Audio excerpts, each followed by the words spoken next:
Dear student, myself Dr. Mahesh Indra, Assistant Professor, PG Department of Shastharth and Yoga, Dr. Sarvapalli Radhakrishnan, Rajasthan Ayurveda university Jodhpur Rajasthan. आज की इस video class में अपन introduction of अष्टांग योग यानी अष्टांग योग का सामान्य परिचय, एक छोटा सा टॉपिक है, उसके बारे में चर्चा करेंगे। अपन पढ़ेंगे कि अष्टांग योग क्या है और अष्टांग योग के अंतर्गत कौन कौन से 8 अंग आते हैं, उनका आपस में क्या रिलेशन है, क्या उनका सामंजस्य है और इनका वर्णन कहाँ मिलता है और अष्टांग योग किसने बताए हैं। इसी के साथ साथ ही राजयोग का सामान्य परिचय पढ़ेंगे।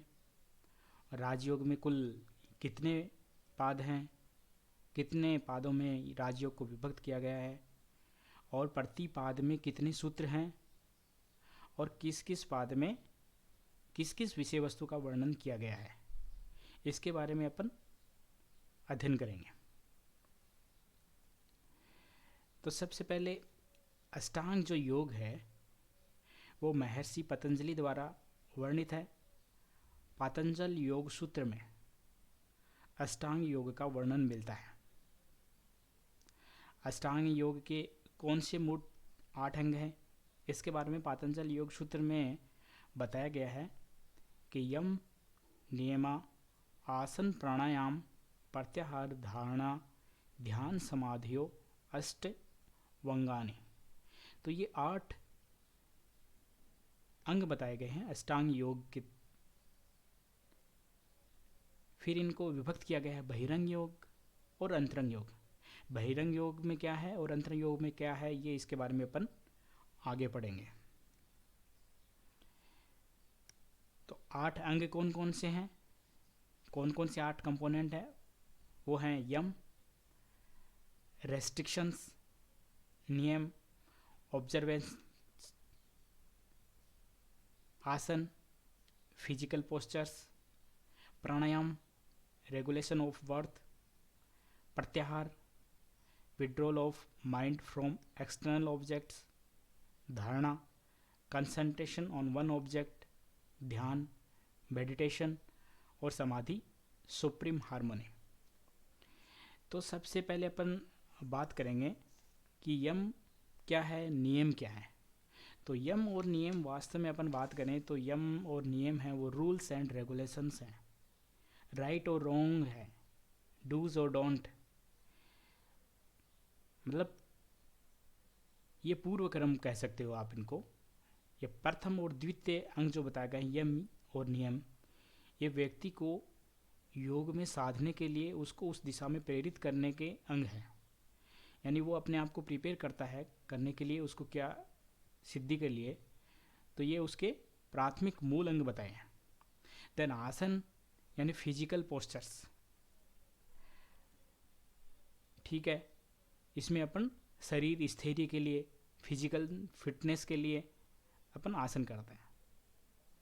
प्राणायाम, रेगुलेशन ऑफ बर्थ, यानी इसमें बर्थ का आपको कंट्रोल करना है, प्राणवायु का आपको नियंत्रण करना है।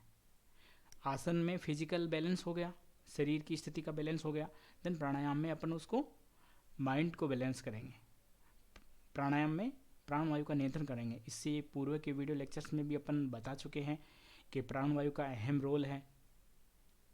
वायु है वो गतिमान है, अन्य जो धातु हैं, दोष हैं, उनको भी वही गतिमान करती है और जैसे वो गतिमान होती है वैसे ही अन्य गतिमान हो जाते हैं और जैसे इसमें स्थिरता है तो वो भी स्थिरमान होते हैं। और इसी तरह से मन की स्थिति है, जैसे वायु चंचल है उसी प्रकार मन भी चंचल है, वायु में स्थिरता आएगी, मन में भी स्थिरता आएगी। तो ये प्राणायाम। देन इसके बाद में सबसे पहले अपने डूज डोंट देखे, उसके बाद में अपने फिजिकल फिटनेस बनाई। देन प्राणायाम, अपने प्राणायाम पर कंट्रोल किया, प्राणवायु पर कंट्रोल किया। प्रत्याहार, withdrawal of mind from external objects. अब आपका मन है वो अनेक विषयों की तरफ भटकता है, विचलित होता है, तो एक्सटर्नल ऑब्जेक्ट से उसको अपन को हटाना है। तो withdrawal of mind from external objects, ठीक है, इंद्रियों पर अपन को नियंत्रण करना है। देन धारणा, कंसंट्रेशन ऑन वन ऑब्जेक्ट, आपको एक बिंदु विशेष पर कंसंट्रेट बनाना है, अपनी कंसंट्रेशन बढ़ानी है। देन इससे एडवांस की स्थिति में आएंगे, ध्यान, मेडिटेशन। जब वो कंसंट्रेशन जो एक बिंदु पर बनाया है उसको अपन कंटिन्यूटी देने के प्रयास करेंगे, उसका अंतराल बढ़ाएंगे, उसमें एकतांता बनाए रखने की कोशिश करेंगे।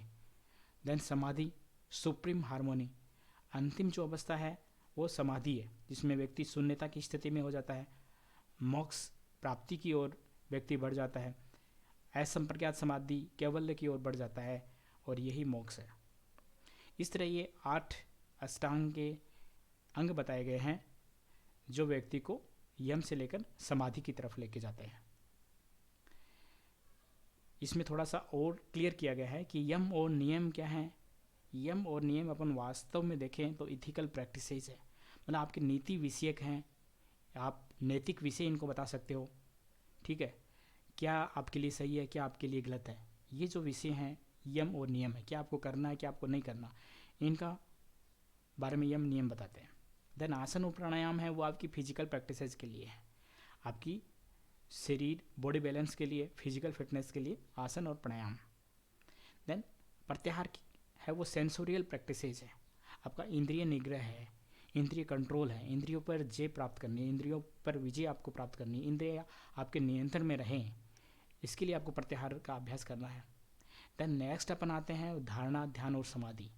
ये क्या है, मेडिकल प्रैक्टिसेस है, मेडिटेटिव प्रैक्टिसेस हैं, मतलब आपको ध्यान के लिए धारणा और ध्यान और समाधि इनका अभ्यास करना है। इसके बाद में कहा गया है कि उक्तानि पंच बहिरंगानि, उक्त जो 5 हैं कौन कौन से, यम, नियम, आसन, प्राणायाम और प्रत्याहार, ये क्या है, बहिरंग योग है। और त्रियम अंतरंग पूर्वभे, जो अंतिम 3 है कौन से, धारणा, ध्यान और समाधि, ये क्या है, अंतरंग योग है। त्रियम एक तरह संयम है, और इन सबको तीनों को जो धारणा, ध्यान और समाधि है इनको क्या कहा है, अपने पातंजल योग सूत्र में संयम की संज्ञा दी गई है। इसके बाद में आता है राजयोग परिचय। राजयोग क्या है, वस्तुतः राजयोग जो है वो अष्टांग योग वर्णन ही राजयोग है, इसका महर्षि पतंजलि ने वर्णन विस्तार से किया है, इसलिए इसका पितामह है महर्षि पतंजलि है। राजयोग के अलावा भी बहुत सारे माध्यम योग के रहे, जैसे भक्ति योग, कर्म योग, मंत्र योग, लय योग, लेकिन ये राजयोग उनमें क्या है, सभी योगों में प्रधान बताया गया है, और अष्टांग योग जो वर्णित है वो राजयोग ही है। और राजयोग को क्या किया है, राजयोग को महर्षि पतंजलि ने 4 पादों में विभक्त किया। कौन कौन से, समाधिपाद, साधनपाद, विभूतिपाद और कैवल्यपाद, और इसमें कुल 195 सूत्र दिए गए हैं। अब किस पाद में क्या वर्णन किया गया है, किस पाद में कितने सूत्र हैं, इसके बारे में अपन देखेंगे। पाद विषय विवेचन, तो सर्वप्रथम अपन बात करेंगे समाधिपाद। तो समाधिपाद में कुल 51 सूत्र हैं, और समाधिपाद में क्या क्या वर्णन मिलता है, योग का लक्षण, योग का फल, योग का उद्देश्य, चित्तवृत्तियाँ, चित्तवृत्ति निरोध का उपाय, संप्रज्ञात समाधि और असंप्रज्ञात समाधि, इन सब का वर्णन समाधिपाद में किया गया है। दूसरा आता है साधनपाद। साधनपाद में कुल 55 सूत्र हैं। पंच क्लेश का वर्णन यहाँ मिलता है, क्लेश निवृत्ति के उपाय यहाँ बताए गए हैं, बहिरंग योग यहाँ बताया गया है, यम, नियम, आसन, प्राणायाम और प्रत्याहार, इन 5 बहिरंग योग का वर्णन साधनपाद में दिया गया है। विदैन इसके बाद में आता है विभूतिपाद। विभूतिपाद में कुल 55 सूत्र हैं, इसमें धारणा, ध्यान और समाधि का विस्तार से वर्णन मिलता है। देन इसके बाद में अंतिम जो है चतुर्थ कैवल्यपाद है, जिसमें 34 सूत्र बताए गए हैं, पंचविध सिद्धियाँ इसमें बताई हैं, चतुर्विध क्रम इसमें बताए हैं, वासना, तप, मंत्र और अष्ट सिद्धियाँ इसमें बताई गई है। पाद विषय विवेचन को आप इसी तरह सारणी के रूप में क्रमबद्ध तरीके से याद करें। धन्यवाद। एक छोटा सा टॉपिक था जिसको अपन ने बिल्कुल क्लियर किया है। नेक्स्ट क्लास में अपन फिर मिलेंगे एक नए टॉपिक के साथ।